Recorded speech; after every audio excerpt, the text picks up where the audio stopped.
Having money makes you more of what you already are.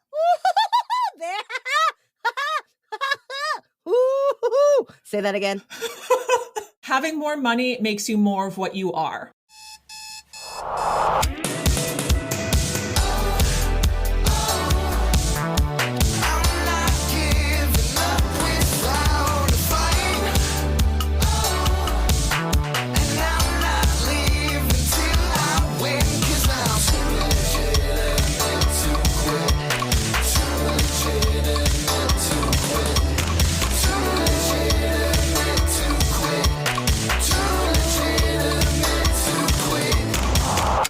Welcome to Too Legitimate to Quit, instantly actionable small business strategies with a pop culture spin.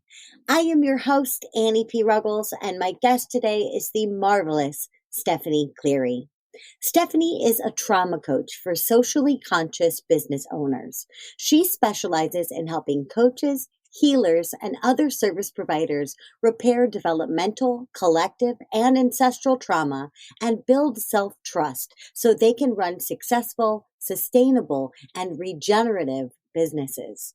Her undeniable superpower is her ability to hold space for people so that they can feel their most tender emotions, be witnessed without pressure, and be gently supported as they move along their healing journey.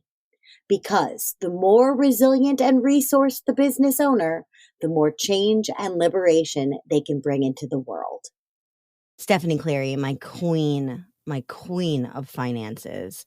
I have been so excited for so long to get your beautiful brain onto this show so I can ask you this question. What do small business owners need to focus on this week? This week, this answer is going to have nothing to do with finances specifically. Okay. This week, as we're recording this, has been a very heavy week. Current event-wise, geopolitical events, domestic events, LGBTQIA, human rights violations in Texas, all of the things. So it's been a heavy week for business owners. So I would say the thing that we need to concentrate on this week is feeling our feelings, and nothing is not allowed. Like, it's all allowed. Like, you can be mad, you can be angry, you can be sad, you can be pissed off that geopolitical events are fucking with your launch, or whatever you have going this week. Yes. All of it is allowed. Like, you don't have to be like, oh, I'm not allowed to feel pissed off, or I'm not allowed to feel XYZ. Like, it's all allowed. Allow all the feelings. All feelings are valid. All feelings are valid. All feelings are valid. And, I think it's really, I'm glad and grateful that you brought up the fact that this has been a really scary week. For context, guys, at point of recording, Russia began the invasion of Ukraine yesterday. Mm-hmm. And we don't know what's going to happen with that yet. So we don't know what the world and what the map is going to look like by the time this episode comes out. And that's really freaking scary and heavy. And just because it's across the world, it doesn't mean it doesn't affect us.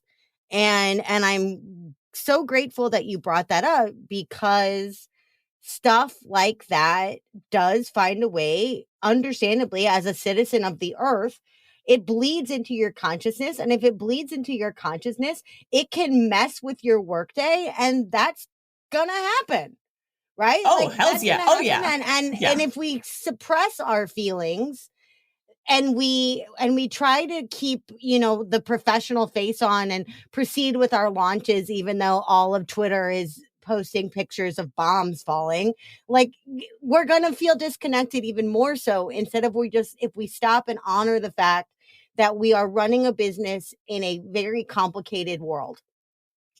And then, and that's international. That doesn't even address what you talked about the fact that, like, the parents of trans children in Texas can now be tried for child abuse, which is the most disgusting, horrible, obnoxious, vile nastiness that I've ever heard. And that's just in Texas. I could drive there in like 12 hours. Yeah, like that's just one state out of 50 that, not the right. Yeah. But that stuff, I love that you're giving us permission not only to feel our feels, but to understand that we are allowed to have them even if we don't feel necessarily directly affected by what's happening in Texas or in Ukraine. Yeah. And I also want to say, like, no feeling is morally superior to another feeling. So like you, like having your heart broken, or you feeling like super compassionate for people in Ukraine or children in Texas or their parents, like that is not superior to, well, fuck, now I have to delay my launch. And I'm pissed off about that because I worked really hard on this launch and I don't feel right launching right now. Like neither of those is better or worse than the other one. It doesn't make you a bad person. It doesn't make you a good person. Like they're your feelings. They're all morally neutral. And it's okay. It doesn't, I'm so glad you said that too, because I feel like sometimes, let's say that we did plan a launch for like 6 months and it was supposed to be this week. And we decided that because of everything going on, maybe I don't want to talk about, making $1 million a minute while people are dying. Maybe that doesn't feel great.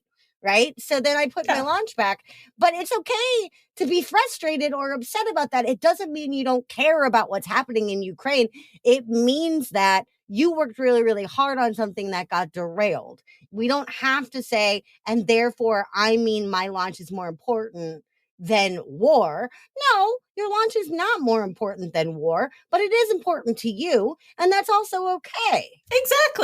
Exactly.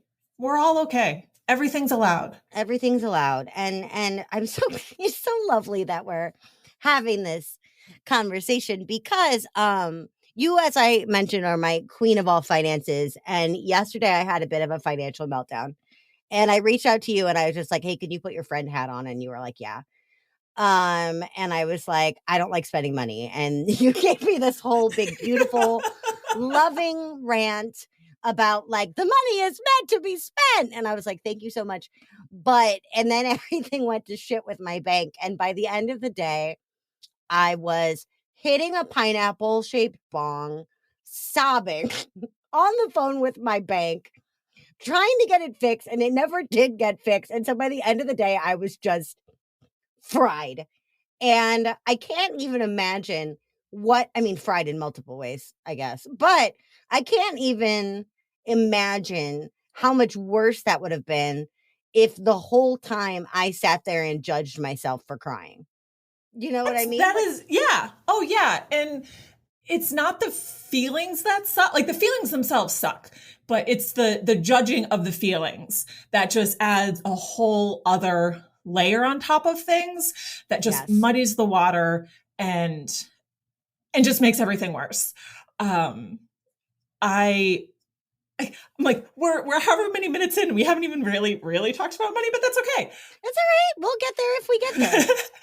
Yeah. Last week, the week before, I'm not sure.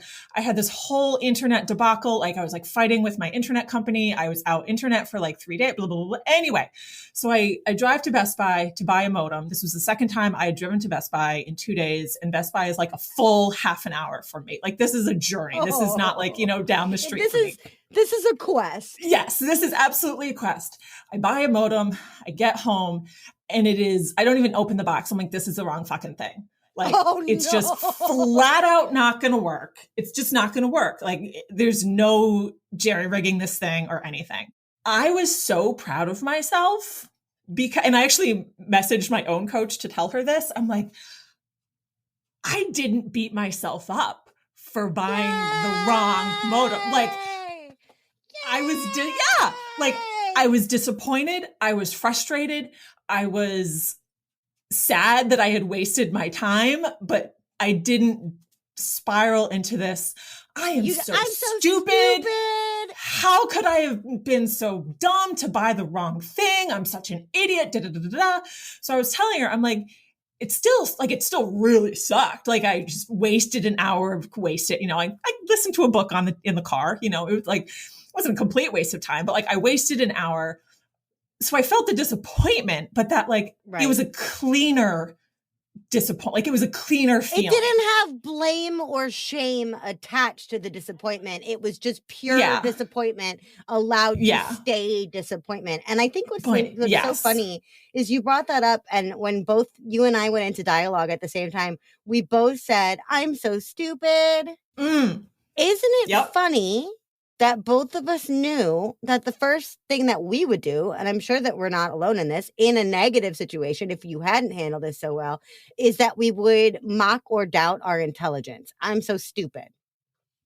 I think that question comes up, or that idea comes up a lot. Like, I just spent a lot of money on advertising last month, and advertising is always an experiment. It's always an experiment. And I think at the very beginning, when it started to kind of show me that it might not be working, I definitely lit in with the, I'm so stupid. I just threw all this money down the toilet. Advertising never works. Why did I do this? I shouldn't have done that. And then I was like, you know what? I got a lovely case of the fuck it's. And I was like, I don't know what's going to come of this. So I may as well just follow the plan. Stick to the plan. I budgeted for this. I thought about this. I strategized for this. Stick to the plan. I don't know how it's going to play out yet. I don't have all the data. And I had to get to that point. But the very beginning, I was going, I'm so stupid. I'm so stupid. Well, I am in a my brain based business. So if I tell myself I'm stupid too many times, not only is that going to hurt my mental health, which needs to be the most cherished thing in my business, but I'm also going to kill my own confidence in my business, because I can't be going, I'm so stupid, hire me, I'm so smart in the same sentence. I can't do that. No, it doesn't. It creates this big disconnect. And you and I are both very smart people. We are. I mean, we're all smart in different ways. We got good brains. Like we got good brains. Yeah. So it's sad and disappointing that the conditioning that we've got and the culture that we've been brought up in, like women and women identifying people, I feel like that's our go-to is I'm so stupid. Like we know for a fact that we're not, but like that's our go-to. Like, oh, it just breaks my heart. Yeah. And then I mean, like, yeah, like it's just like, oh, it wears at you, right? It's like what we were talking about with the world. It seeps in and it stays there. And if you don't address it, it just sort of festers. And if you fight it, it's like pouring gasoline on it. So it's just like, you got to just honor where you are. Be kind to yourself as much. I feel like in the last, probably since COVID started, I feel like the broken record I'm on these days is self-compassion.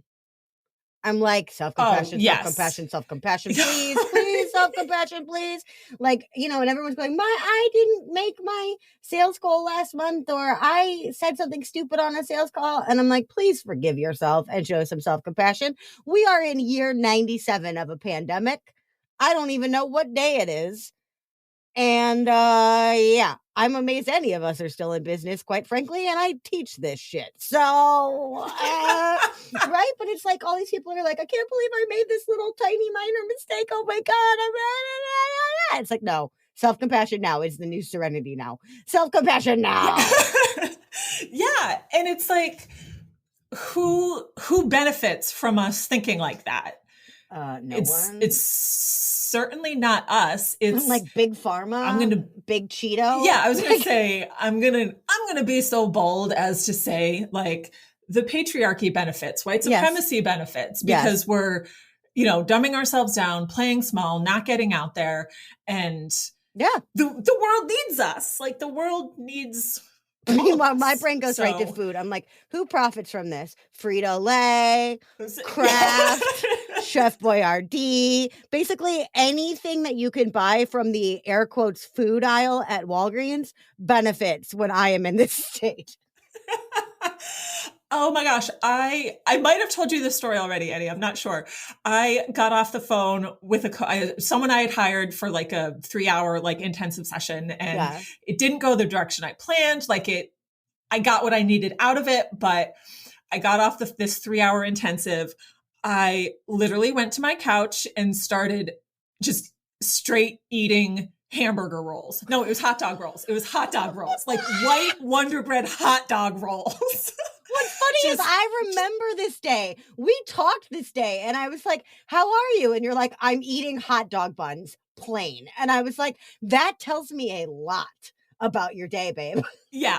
I'm like, and I was totally fine with it. I'm like, this is a decision that I am making in this moment, is that I am just going to shovel hot dog rolls and boxed red wine into my mouth. Shout out like to that my is the comfort I incredible need food right coach. now. I'm so grateful for my incredible food coach, Laura Folks, who literally showed up in my brain right as I was about to order pizza the other day at 10:30 in the morning. And I heard Laura in my brain go, "What's this about?" And I was like, okay, this is about me not wanting to feel my feels. I'm not going to order pizza at 10:30 in the morning. But sometimes you just got to order your 10:30 in the morning pizza and just eat it. Sometimes you just got to eat your hot dog buns and just be happy about the fact that the gluten is invading your bloodstream. Oh my God, I love it. But it's so funny because you said like we haven't talked about money yet, but we have talked about feels. And you know better than anybody, for a lot of us, including me, money or lack thereof, or perceived lack thereof, or worry about there not being enough in the future is like the main landmine when it comes to feels. So what's up? Like, why do we have so much emotion tacked on to this currency stuff? It's funny that you say the word currency, because one of the things that I'm like, anybody can do the math around money stuff. It's when you put the dollar sign in front of it that people like freak the fuck out. It's just that one little dollar sign. Like before that, it was just arithmetic, right? But if you put the currency in there, then it's like, oh my God, why isn't it? Like in our society, money equals power, it equals safety, and it equals, value, like personal value. Status. Yes. Like, so why I would, from my mind, I'm like, if people don't have money feels, I feel like it's weird. Like, where have you been? Yeah. What rock have you been living under? Are you a Kardashian? Exactly. Because, when the money was reserved for white males over the age of 18, or, in Georgian England, I read a lot of murder mysteries, so this is the time period that I'm familiar with. Is like when a woman married a man, like she literally gave up all of her, like she could not own money, she could not own property unless her husband said. And here in the States, I need to look up what year this was, like 1965, something or other. Like a bank could deny, like you couldn't get a credit card. Have a mail, like you would have to have a mail That's signer Ruth on a credit Bader card Ginsburg's legacy. Ruth Bader Ginsburg, one of the main things like that she did early on in her career was she made it so that a woman could get a credit card with or without a husband, and no matter what her husband said. What? That was in like the 60s or 70s. It's insane that happened. Like the horrors. So like, of course there's all of this loaded, like, ancestral and familial trauma around money. And if you grew up with parents who, like on the one hand struggled with money, and like you saw them stressing out about money, like of course you're going to stress out about money. If you grew up with parents who were more on the privileged side and you just never saw them dealing with it, like it was just like, we don't talk about money, like it's gauche to talk about money, then like you don't grow up hearing about this and talking about it. So it's like kind of like this, depending on how you grow, like this taboo thing that you don't talk about. So of course you're like, why wouldn't people have feelings? And if this was a visual thing, you would see me like waving my arms around. She's flailing. She's flailing. There is flailing occurring. Yes. I think that's so interesting because I feel like on both ends of the spectrum, there's like incredibly wealthy people that talk a lot about money and never talk about money and raise their kids either in one of those. And then there's incredibly impoverished people that always talk about money or never talk about money, and then, raise their kids in that, and then everything in between. And one of the things I'm really excited about, and I actually heard about it from you, you and I both signed up for a class that hasn't started yet, called Trauma of Money. And some of it is like credit card repair, which like I could use some credit card repair. That sounds quite nice. And then the next module is like money trauma in descendants of slavery.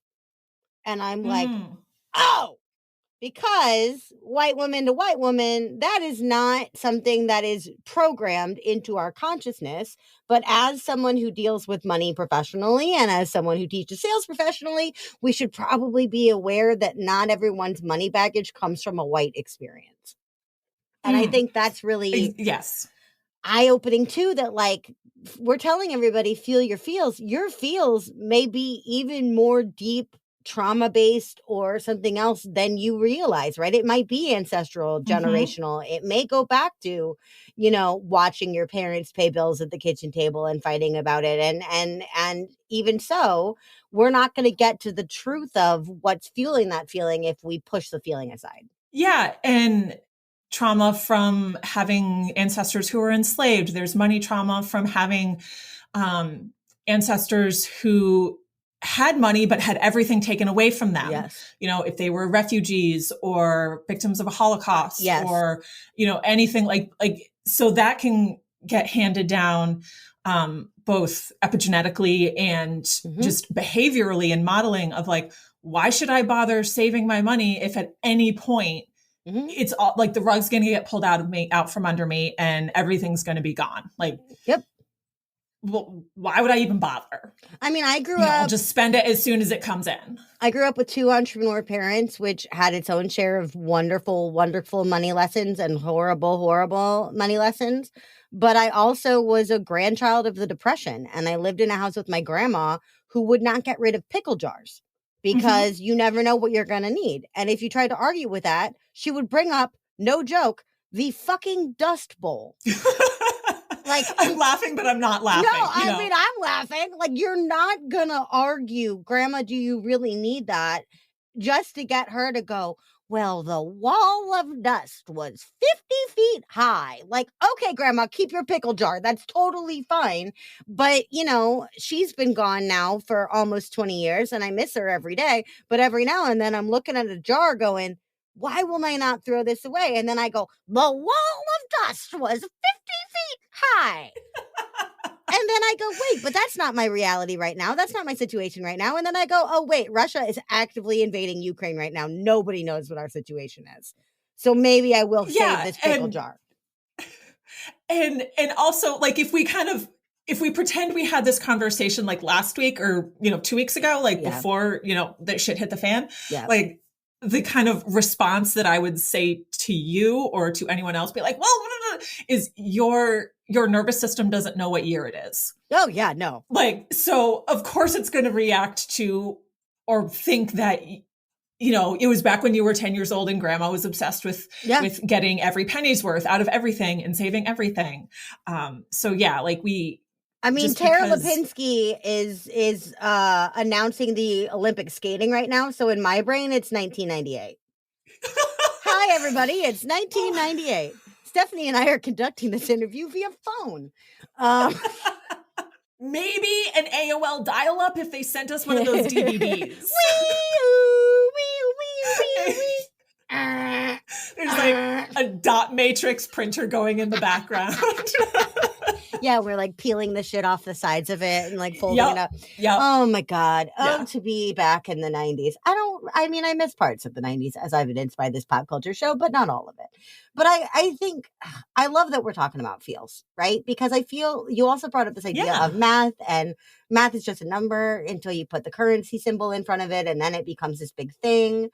And I think that's so true, is like there is huge mindset stuff and huge math stuff around money. And I feel like sometimes I know I get stuck kind of fixating on one or the other, probably because I'm trying to avoid the other one, right? So like, I teach pricing and price policy, and like there's a lot of great psychology that goes into that. And I love talking about that. But I know in my own business, there's a line where if I really start to overthink my pricing, it's because I'm not feeling confident about what I'm putting out. And it's not anymore about should these tiers be further apart or should I end with a 7 or a 9 or a 0, right? Like it's not really about that anymore.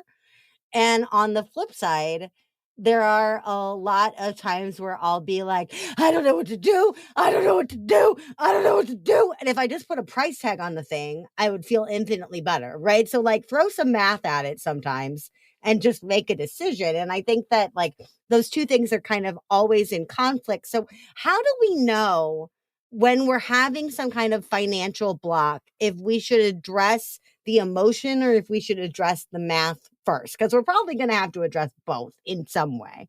I always default to addressing the feelings side first, and or at least maybe not addressing from a point of I'm going to fix it. I'm going to get to the bottom of what these feelings are, like, and then I'll be able to, because that shit's not going to happen. Aggressive like, forced self-awareness. Right. Yeah. That's just not how that works. But if you like actually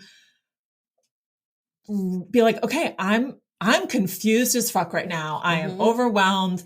My stomach is in knots and like my hands are kind of quivery. Like, I mean, I don't drink coffee, so I don't know what it feels like to be hyped up on caffeine, but I can imagine that that's what it feels like to be hyped up on caffeine is just like entire body jitters. Yep. So if you can take a couple minutes, and it really doesn't have to be like, it's not like this whole 20-minute,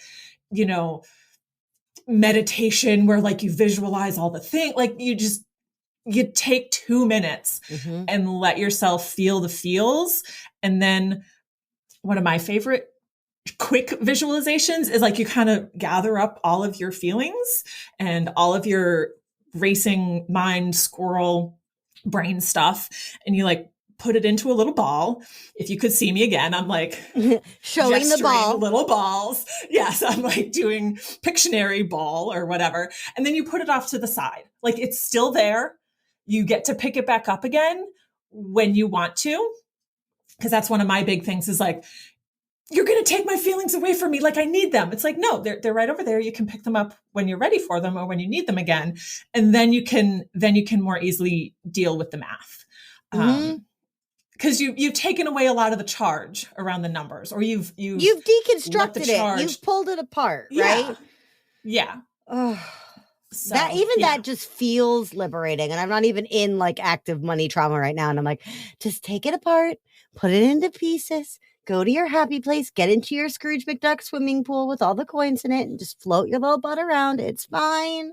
Everything is fine. Everything is fine.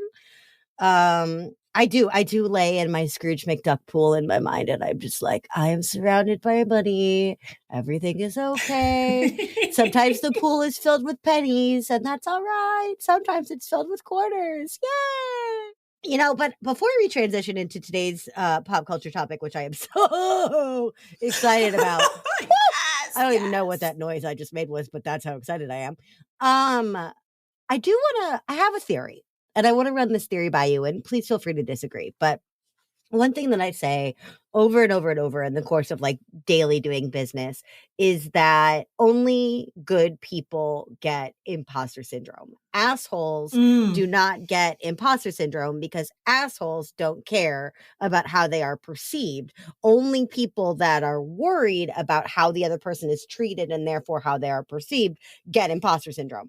I have a similar theory when it comes to greed, which is that if you're worried about being greedy, that pretty much guarantees that you're not, because truly greedy people don't think of themselves as greedy. They think of themselves as successful or driven or rich, right? So like, what's up with greed? Should we be worried about greed?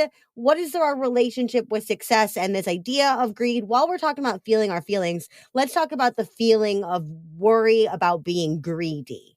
What's coming up for you when I say that, Steph? I would say that I 100% agree with you.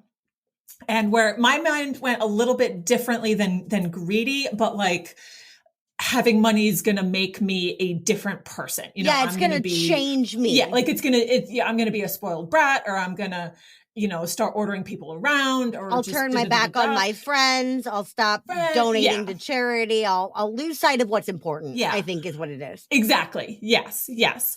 And my response or thought or theory or whatever is that having money makes you more of what you already are.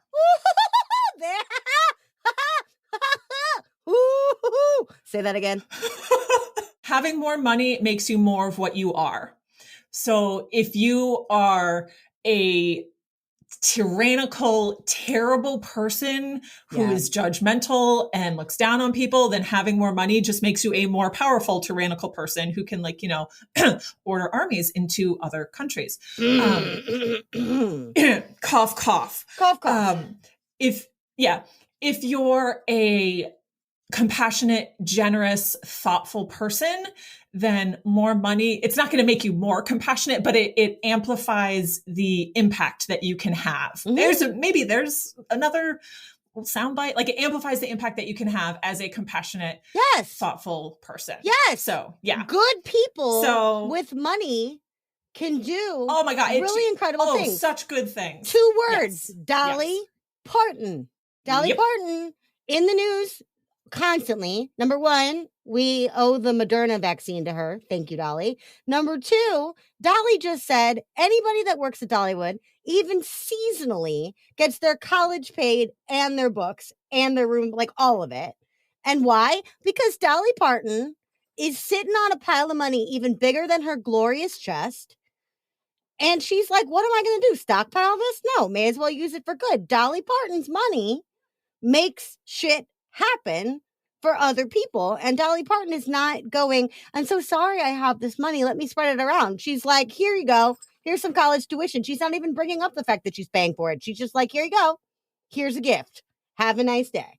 Right? And so I feel like we all have this assumption, and I'm so glad you brought this up, that we're going to turn into Jeff Bezos and basically decide that shooting ourselves into the fucking sun are more important than paying your people a love. Yeah. Right. Yeah. It's more important than making sure that your people can pay for like food.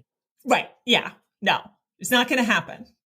Bezos is not my bud, but I feel like we think that you're totally right. Like, I'm going to make this money. I'm going to get to this point of success. And once I get there, I'm going to become a totally different person. And I'll wake up Paris Hilton and all of my morals will go out the window. Paris, I'm talking about you in 1998. I'm not talking about you now. I know you've done a lot of stuff. In case you're listening, I'm not bagging you. But no, I think you're so right that it's like, we got to look at what would be possible and what will be possible for us when we have abundance to share around, because that's the other thing is when we have more money, we might have more time. When we have more money, we might have more energy. So it's not just about being able to pay for stuff. It's about being able to enrich your own life, prioritize your mental health, and lift the people around you, maybe with your presence as much as with your wallet, right? Oh, absolutely. Presence, yes. Energy, yes. And also, like, the kind of economist in me is like, happy people spend more money. Mm-hmm. Some happy people spend more money, but like, if traveling's your thing, you're going to travel. If you have more time and more energy, you're going to travel more and you're going to feed those economies. If you have more money in your business, you're going to hire more help. You're going to, spread your money out to, designers, VAs, all of these other things. You're going to grow your own, not your own, but like you get to participate more in like our little micro economy. Mm-hmm. Like us as individual business owners are not going to, topple capitalism and change the entire system. Like that's not a thing. And thinking that we can is taking way too much responsibility and pressure, putting pressure on ourselves. Like that's not going to happen. But in our own little micro economies, like we can sow the seeds, like we can change things in our own little worlds. And then, like ripple effect, butterfly, all that good shit. Yeah. It all eventually trickles out. Yes. Oh, well, on that perfect soundbite, right? You said like 9 tote bags in the last 5 seconds. So like, y'all, the tote bag farm is open today. And I love tote bags. So bring it on. Oh my God. It's people that are listening to the show for the first time are like, what the hell are they talking about? Y'all go backwards. You'll know whatever, it's fine. Okay. So I think I'm babbling because I'm so excited to ask you this question, which is, okay, my beautiful, my sweet, my glorious, my genius, queen of all finances. What does any of feeling your feels, being a small business, showing up in the world, not getting changed by capitalism or patriarchy, what does any of that have to do with second generation private eye / America's sweetheart, Veronica Mars? Oh, Veronica Mars. Oh my God, I love Veronica Mars. I love her so much. I love her so much. So one of the things I love about Veronica Mars is that she kind of approaches problems in her own way. Like, Veronica Mars can't fix crime. Like, this is just... No, she cannot. No. Like, that just sounds, it sounds dumb coming out of my mouth. But, like, Veronica Mars can't fix crime. But going back to what I was saying about the, your own microeconomy, like, she can fix crime in her own small microeconomy. When people get their stuff stolen when they're moving into their dorms, like, she finds that shit. Yep. She tackles the problems that she is able to tackle and like fixes things and makes changes and does all of the things that she can actually affect change in. Like, she doesn't try to, I think at the very end, I've actually never watched the Veronica Mars movies. So at the very end of the show, spoiler alert, she gets an internship at the FBI. Yes. So she may eventually like work her way up like through the FBI and like solve crime as the head of FBI. But like the Veronica Mars that we all know and love, the like high school, college age Veronica Mars, like she couldn't solve crime. No. But she can solve her own little microeconomy of crime. She can solve her microeconomy. And she can police how people treat each other. Like, that's the other thing. Is she could be like, none of you are acting like good people. Pull your head out of your ass. Yes. But then it's also really great because Wallace, her BFF, every now and then has to look at her and be like, hey, Mars, how about this time you pull your head out of your ass? And she's like, oh, okay.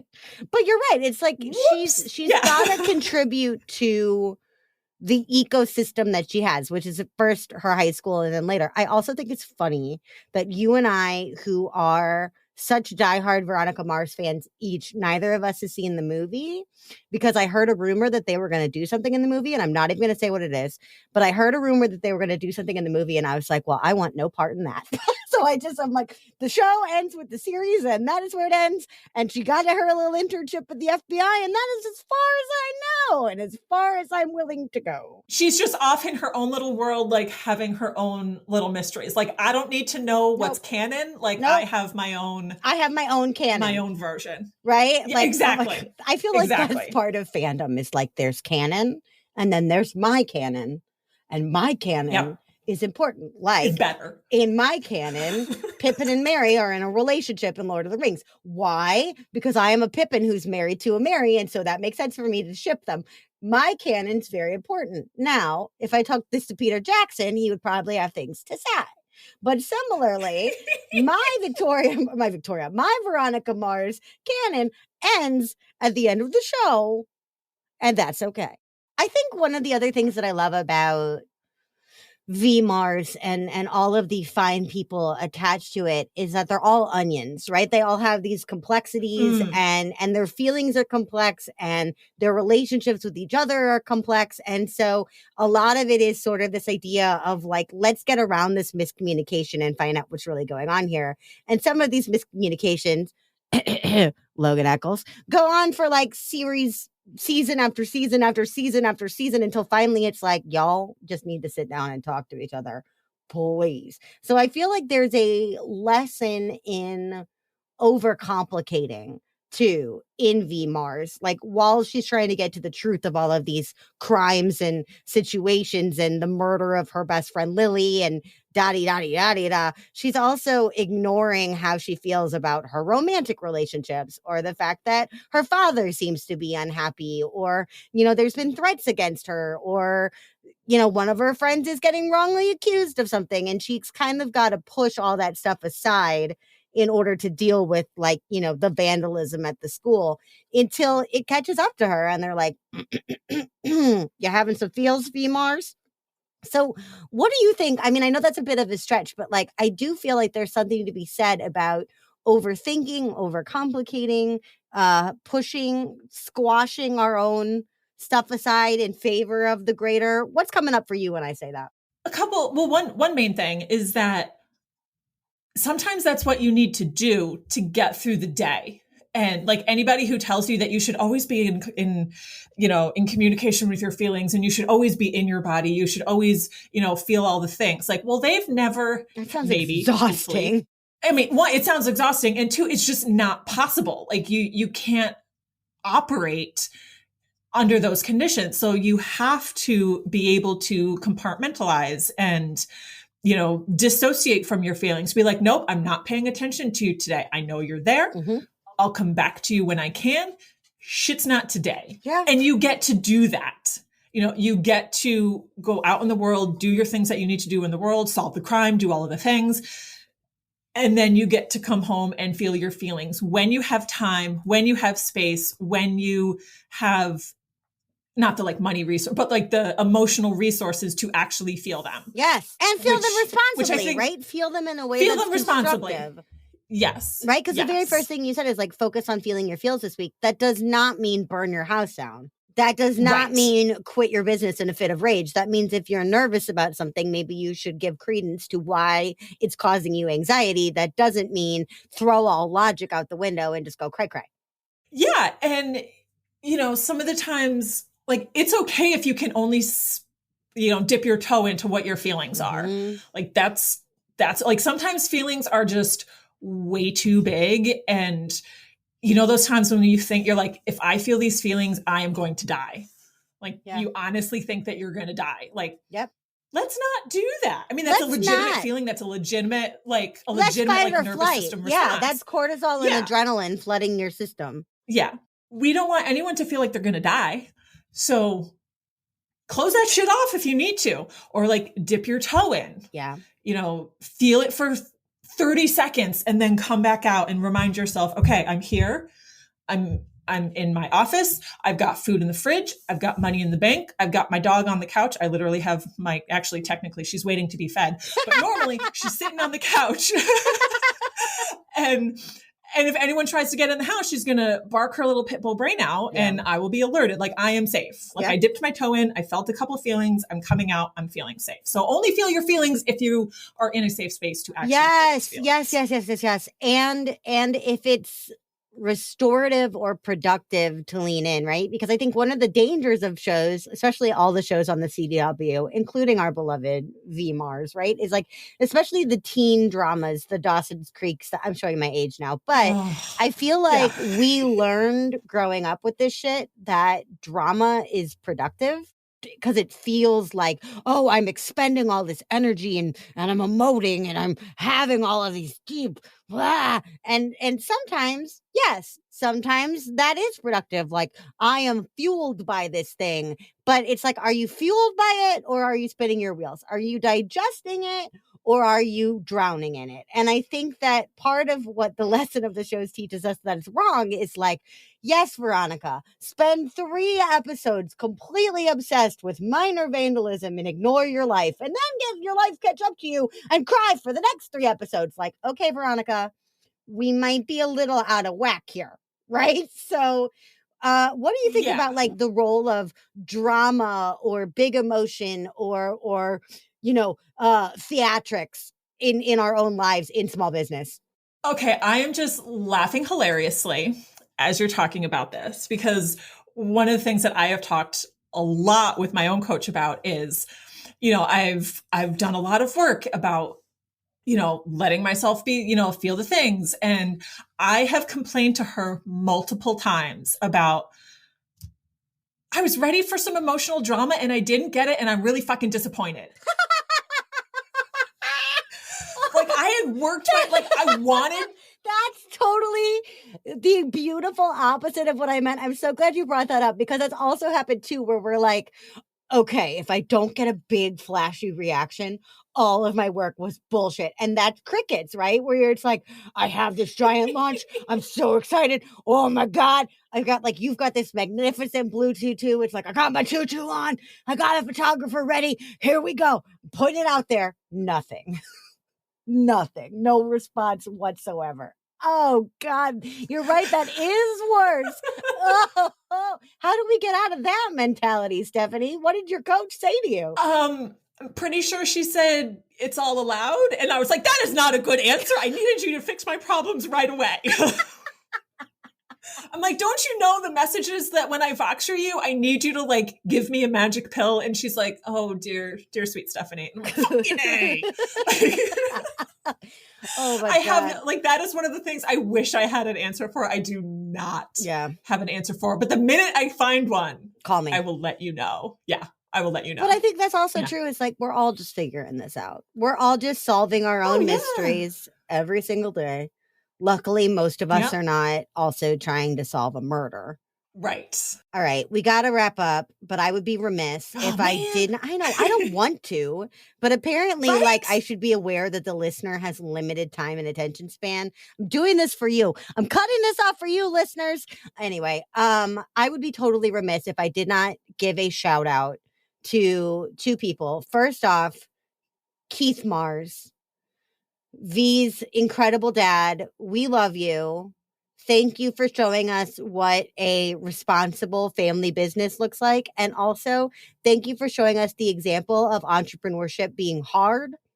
A lot of the time we see fictionalized family businesses and they're just killing it. Like, you know, the Kane family. But it's okay if your business is more like Mars Investigations. It's okay. And the other person I want to shout out is utter complete dreamboat and the only viable choice for romantic partners on the show, Logan frickin' Eccles.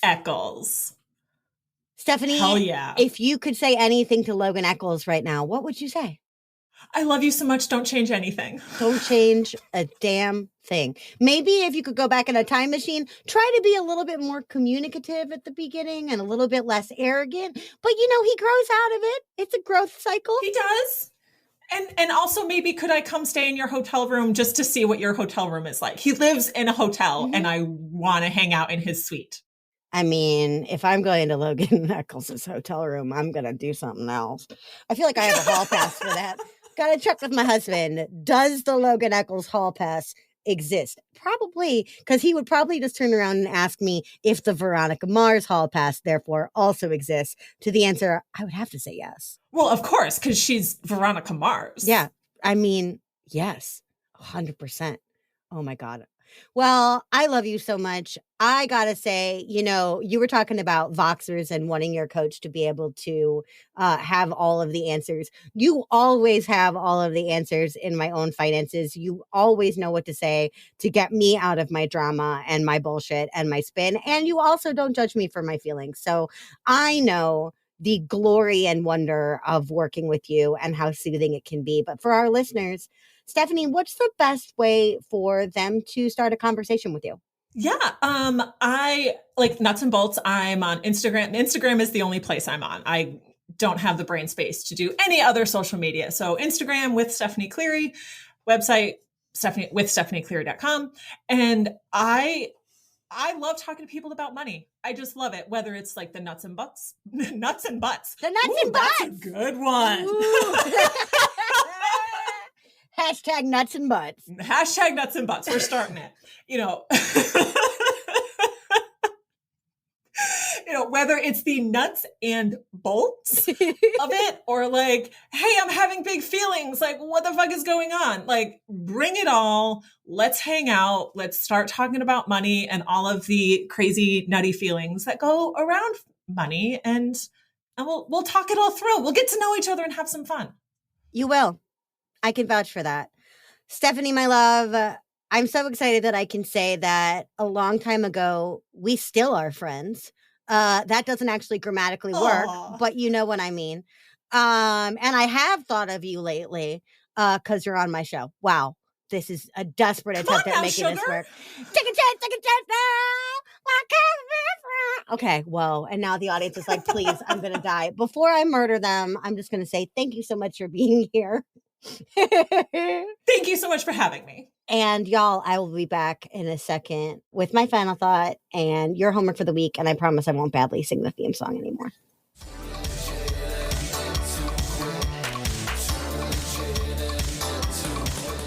Well, hey there. I need to admit I was tempted. This week's homework was almost just feel your feels. I thought about recapping all the things that happened with the war and the plague in the last month, but honestly, y'all, you already know. Plus, I promised you in the tagline of this show that your homework would be strategic and actionable. How do you track the analytics of emotion? What's the ROI on processing anger? That's an issue for another show. So instead, this week, I want us all to pretend like we work for Mars Investigations and do a little digging. By this point in our businesses, most of us have run and rerun some form of competitive analysis. Maybe we've created detailed presentations outlining our strengths and weaknesses compared to the folks with more market share. Maybe we just stalk them a little on Instagram when we want to be fueled by some healthy envy. But instead, who are the Logan Eccles of our lane? Now, for those who don't watch Veronica Mars, who are the charismatic darlings of your professional zone? Who's the stud of your ecosystem? Who are your prospects watching admirably? Maybe they're not the shiniest, but they are the most magnetic. Whose content do your prospects devour? Who inspires them? A lot of our social media and networking time is hunting for clients. But this week, let's discover some new heroes. For that, I turn things over to the king of traffic himself, Russell Brunson. In the show notes, you'll find a training from his presentation at Funnel Hacking Live, where he outlines a method known as the Dream 100. It seems simplistic, but it is a game changer. As such, I highly recommend watching the whole dang training, but it's long, so I'll give you the gist. You're going to compile a list of 100 people, like journalists, influencers, podcasters, authors, movers, shakers, all kinds of makers. Who are your ideal peers and pals? Whose influence would skyrocket your reach? Whose audience would adore what you have to say? The point is to look at people at your own level or above. Then make that list and get out there and befriend your heroes in a non-sleazy way. Do not get all link spammy. Don't act like a brown noser, a poser, or a closer, but do add your voice, your appreciation, and your enthusiasm to the conversations already happening. Make friends, not just with the poster, but with the folks in the comments, and see where those genuine connections take you. Because if Veronica Mars taught us anything, it's that being your own best friend is exhausting. We need people and people need us. So this week, let them in. Oh, and if you have absolutely no idea where to start on this project, I bet you good money you'll find at least one new high-quality pal over in our free brand new LinkedIn community, The Legitimati. The link is in the show notes. I can't wait to see you there.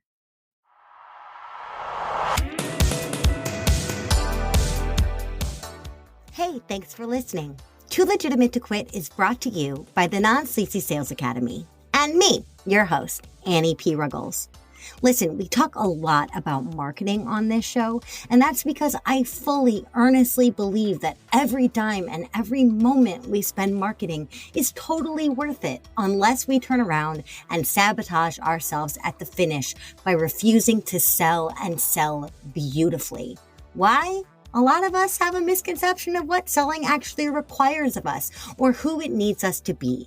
Please give me the opportunity to help change your mind at www.nonsleazy.com. That's NONSLEAZY.com. Big shout out to the fabulous dudes who helped make this show what it is. My producer and editor, Andrew Sims of Hypeable Impact. My composer, Riley Herbastio.